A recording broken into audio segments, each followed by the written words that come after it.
চলুন আপনাকে নিয়ে যাই আল্লাহর পবিত্র কোরআন বলে। আল্লাহ তাবারক ওয়া তাআলা পবিত্র আল কোরআন পাকে বলেছে, বিসমিল্লাহির রহমানির রহিম, ওয়ালিমান খাফা মাকামা রাব্বিহি জান্নাতান ফাবিআইয়ি আলা'i রাব্বিকুমা তুকাযযিবান।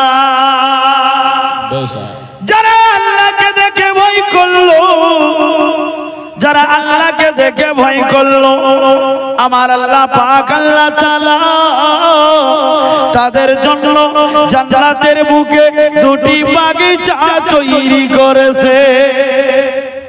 আল্লাহ পাক বলছেন, যারা আল্লাহ পাক রব্বুল আলামিন কি তৈরি করে রেখেছেন? দুটো বাগিচা তৈরি করে রেখেছেন।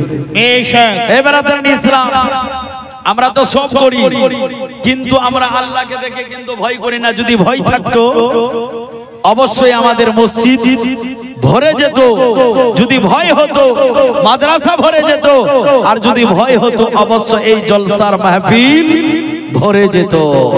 হে ব্রাদার মিল্লাতে ইসলামিয়া, আল্লাহকে দেখে যারা ভয় করেছে তারাই হয়েছে আল্লাহওয়ালা। আল্লাহকে দেখে যারা ভয় করেছে আল্লাহর বন্ধু, আল্লাহর বান্দা থেকে আল্লাহর বন্ধু হয়েছে তারা। যুবক সোনামানি, আমার আল্লাহ পাক রব্বুল আলামিন নিজের বান্দাদের কাছে চায়, ওই আমার বান্দারে, আমি তোমাকে দুনিয়ার বুকে সৃষ্টি করেছি, আমি তোমাকে দুনিয়ার বুকে প্রেরণ করেছি, দুনিয়ার বুকে পাঠিয়েছি।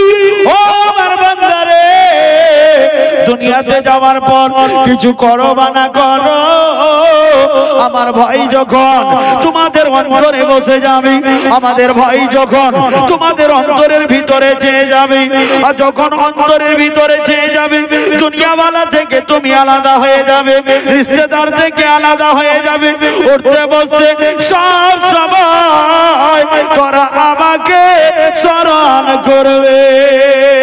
জোরে বলেন সুবহানাল্লাহ। যুবক সোনামানি, আল্লাহকে দেখে যারা ভয় করেছে আল্লাহর বান্দা থেকে আল্লাহর বন্ধু হয়েছে, চলুন আপনাকে নিয়ে যাই আমার বড় পীর, পীরে পীরা, মীরে মীরা শাহী জিলা গৌসে সমধানী কুতবে রব্বানী শেখ আব্দুল কাদের জিলানী কেমন করে আল্লাহকে দেখে ভয় করেছিলেন। আল্লাহ পাক রব্বুল আলামিনের ভয়ে আমার বড় পীর গৌসে আজম এমন ভাবে রাতের বেলা কান্না করতেন, এমন ভাবে কান্না করতেন, আমরা কাঁদি না, এক ওয়াক্ত নামাজ পড়ি না, চোখে জল আসে না, একটু কোরআনের তেলাওয়াত করি না, মনের কোনো গ্লানি দূর হয় না। হুজুর গৌসে পাক বড় পীর এত ইবাদত করার পরেও, এত রিয়াজত করার পরেও রাতের বেলা এমন ভাবে কান্না করতেন, গৌসে পাকের কান্না শুনে গৌসে পাকের পাড়া প্রতিবেশীরা কান্না করতে। একটু মহব্বত হবে না সুবহানাল্লাহ? জি, তো ভয় করতে হবে সেই রকম। আমার বড় পীর গৌসে আজম রাদিয়াল্লাহু তাআলা 40 বছর ধরে ইশার ওযুতে ফজরের নামাজ পড়েছে। সুবহানাল্লাহ। এরা যুবকরা এখন ভয় করবে না। এই যুবকটি যখন বুড়া হয়ে যাবে, যখন চলতে পারবে না, তখন এরা যাবে কোথায় বলেন? কোথায়? মসজিদে। কোথায় যাবে? মসজিদে। যখন হাঁটতে পারবে না, চলতে পারবে না, বাড়ির কোনো মানুষ দেখতে পারবে না, তখন এ যাবে মসজিদ। আরে বাবু, शरीफ वाला मामला हो जाएगा फिर यहाँ पे। इधर आ जाओ, इधर आ जाओ, उधर नरम है जी। सुभान अल्लाह। अब थोड़ा आगे आ जाइए जी। आप लोग सुन रहे हैं ना मेरी बात? सुनছেন? একটু মহব্বতে বলে দেন সুবহানাল্লাহ। এরা এখন শুনবে না। ওই কথাই বলে না যে হিলে না বুঝলে কিলে বুঝান। তো কিরকমটা জানেন? যখন বয়স হয়ে যাবে, উঠতে বসতে পারবে না, হাঁটতে পারবে না, তখন গেলে এই চাচার মতো যখন বয়স হয়ে যাবে, তখন যদি চাচা সিনার মাংস খেতে যায়, সিনা মজা লাগবে? দাঁত তো না, এদিক থেকে ঢোকাবে ওদিক থেকে বার হয়ে যাবে, দুই চোখের ছল গড়ায়া গড়ায়া পড়বে। আল্লাহ, যখন খেতে পারতাম তখন তো কেউ এসে খাওয়ালো না, আর যখন খেতে পারবো না তখন এসে বড় বড় রসগোল্লা এনেছে। বাস্তবিক এমনি ঘটনা ঘটেছে সমাজে। ওরা 7 জন ভাই ছিল, তো যেটা ভাই সবচাই বড় ও কাজ করতে পারে না, ওর যখন অন্তিম সময় চলে এসেছে, যাবার সময় চলে এসেছে, তো 6 জন ভাই মিলে তার কাছে বড় বড় রসগোল্লা নিয়ে গেছে। কি নিয়ে গেছে? যখন গিলতে পারবে না, বলছে দাদা আপনাকে কিছু খাবার ইচ্ছা করে? জি। আপনাকে কিছু খাবার ইচ্ছা করছে? তো বলে কি নিয়ে এসেছিস? তো বলতে লাগলো আপনার জন্য 10 টাকা দামের রসগোল্লা এনেছি। তো বলছে দে রে ভাই, আর কি করা যায়, রসগোল্লা তো আমার ভিতরে যাবে না। বলে রসগোল্লা খাওয়া যাবে না, যদি পারো 1 কেজি লবণ নিয়ে আসো। আল্লাহ, কি নিয়ে আসো? লবণ। এখন তো ভিতরে কিছু যাবে না, লবণটা মুখে দিয়ে দিবা, পাড়ি দিবা, চলে যাবে সব ভিতরে। জি, এই রকম আমাদের অবস্থা। বেরাদারান ইসলাম, আব্দুল হান্নান মা বাবার জন্য আমাদের গ্রাম থেকে পলাশিতে গেছেন। নারে তাকবীর, নারে রিসালাত। জনাব আব্দুল হান্নান সাহেব পলাশি থেকে এসে 500 টাকা দিয়েছে নিজের মাতা পিতার জন্য, যে আশা মকসদে দান করেছি। মাবুদ, এই দানকে কবুল করে নাও। তার মাতা পিতার কবরখানা জান্নাতের বাগিচার মধ্যে একটি বাগান বানিয়ে দি। একটু জোরে বলেন আমিন। আমিন। দান দিয়েছেন উনি, তো আমিন বলতে আপনাদের কিসের কষ্ট? টাকাটা দিতে উনার কষ্ট নাই, আপনাদের আমিন বলতে কষ্ট। একটু জোরে বলেন আমিন। আমিন। সব বাপের বয়সের বসে গেছে সামনে, আর কি বলা যাবে এদেরকে? একটু মহাব্বতে বলুন আমিন। আমিন। হে যুবক সোনামানিক, আপনাকে নিয়ে চলি। আল্লাহকে ভয় করবেন কেমন করে, যখন মানুষ হাঁটতে পারে না, জওয়ানিতে ওই ইবাদত করলো না, আল্লাহ পাকের বান্দাগি করলো না, নবীর সাথে প্রেম মোহাব্বত করলো না। মাওলানা মুফতি মুজাম্মিল বলে ভাই একটু মসজিদের দিকে চলো, একটু আল্লাহ পাকের ইবাদত করো। বলে হুজুর আপনাদের কাছে আপনারা চলান, এখন আমাদের বয়স আছে, দাড়ি চুল এখনো পাকেনি, একটু পাকতে দেন। এবার যখন আস্তে আস্তে করে ওই মানুষটা বৃদ্ধা হতে লাগলো, বয়সটা ঢালতে লাগলো, বয়সটা শেষের দিকে আসতে লাগলো, এবার চলতে পারে না। বেটা বেটিকে বিয়ে দিয়ে দিয়েছে, ওই বেটা বেটি এখন বেটিরা নিজের শ্বশুর বাড়িতে, বেটার বউরা চলে এসছে, ওই বৃদ্ধা মানুষ হাঁটতে পারে না, কাকে দুঃখের কথা বলবে? এবার পাড়ার মানুষ সবাই মসজিদে যায়, ওই বৃদ্ধা মানুষ যেন বাড়ির মধ্যে বসে রয়েছে। এবার তার স্ত্রী বলে স্বামী গো, সবাই তো মসজিদের দিকে যাই, আপনি কেন বাড়িতে বসে আছেন? যান যান, একটু আল্লাহ পাকের উপাসনা করুন, একটু আল্লাহ পাকের ইবাদত করুন, একটু আল্লাহ পাকের তাসবিহ জপুন। এখানে কাজ করে যাবেন, মাটির ভিতরে আরাম করবে। জোরে জোরে বলেন সুবহানাল্লাহ। এবার ওই বৃদ্ধা মানুষকে যখন তার স্ত্রী বলতে লাগলো, একটু লজ্জা পেয়ে গেল। আবার দ্বিতীয় দিন বেটি এসে বলে বাবা গো, আপনি কি এখনো নামাজ পড়বেন না? আমার চাচারা, আমার পাড়ার সমস্ত চাচারা মসজিদের দিকে যাই, আপনি কেন মসজিদে যান না? একটু মসজিদে যান, আল্লাহ পাকের ইবাদত করুন। আপনি দুনিয়া ছেড়ে চলে যাবেন, আপনার টাকা পয়সা ধন সম্পদ সব মাটির উপরে পড়ে থাকবে। এমন ভাবে বারবার সবাই যখন ওই বৃদ্ধা মানুষকে বলতে লাগলো, লজ্জা হয়ে গেল। এবার একদিন ওই বৃদ্ধা মানুষ নিজের ঘরের বারান্দায় বসে আছে। এবার বৌমা বলতে লাগলো, ও শ্বশুর আব্বা গো, আপনার কি লজ্জা হয় না?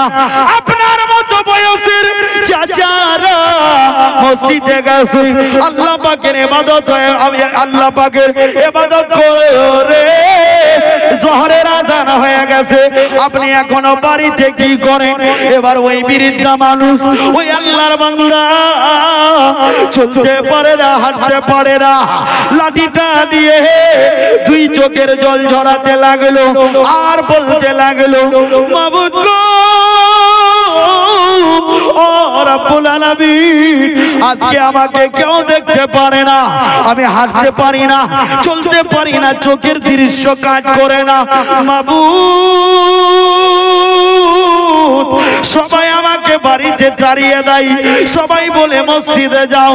রব্বুল আলামিন, জীবনে কোনদিন আমি তোমার ইবাদত করিনি, কেমন করে করব?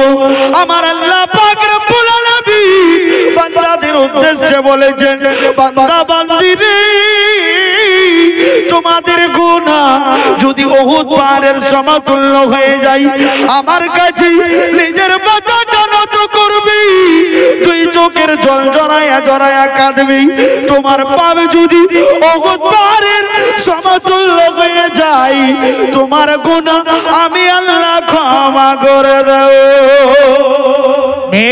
সুবহানাল্লাহ। এবার ওই বৃদ্ধ মানুষ হাঁটতে পারে না, লাঠিটা বার করে চলতে লাগলো কোন দিকে? মসজিদের দিকে যায়। এবার মসজিদের ভিতরে প্রবেশ করেছেন, পাড়ার মানুষরা ওযু করে, ও তো জানে না ওযুর ফরজ কয়টা।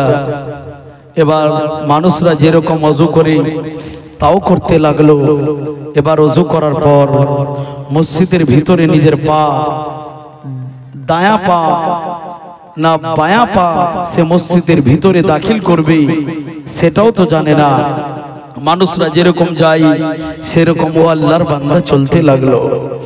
এবার মসজিদের ভিতরে যাওয়ার পর জীবনে কোনোদিন নামাজ আদা করেনি, ও নামাজের কয়দা বুঝবে কেমন করে, ও নামাজের আহমিয়ত বুঝবে কেমন করে, ও নামাজের সম্মান বুঝবে কেমন করে। আগে সুন্নত পড়তে হয় না আগে ফরজ পড়তে হয়, তাও তো বান্দার জানা নাই। তুই চোখের জল গড়ায়া গড়ায়া পড়ে। এবার মসজিদের ভিতরে গেছি, যাবার পর মানুষরা সুন্নত নামাজ আদায় করে, ও আল্লাহর বান্দা কিছুই বলতে পারে না। এবার কাতারে দাঁড়িয়ে গেছি, জামাত শুরু হয়ে গেল। এবার ওই আল্লাহর বান্দা নামাজের মধ্যে শামিল হয়ে গেল। নামাজের মধ্যে শামিল হবার পর 4 রাকাত নামাজ আদায় করলো। এবার পুনরায় সুন্নত পড়তে হবে, নফল আদা করতে হবে।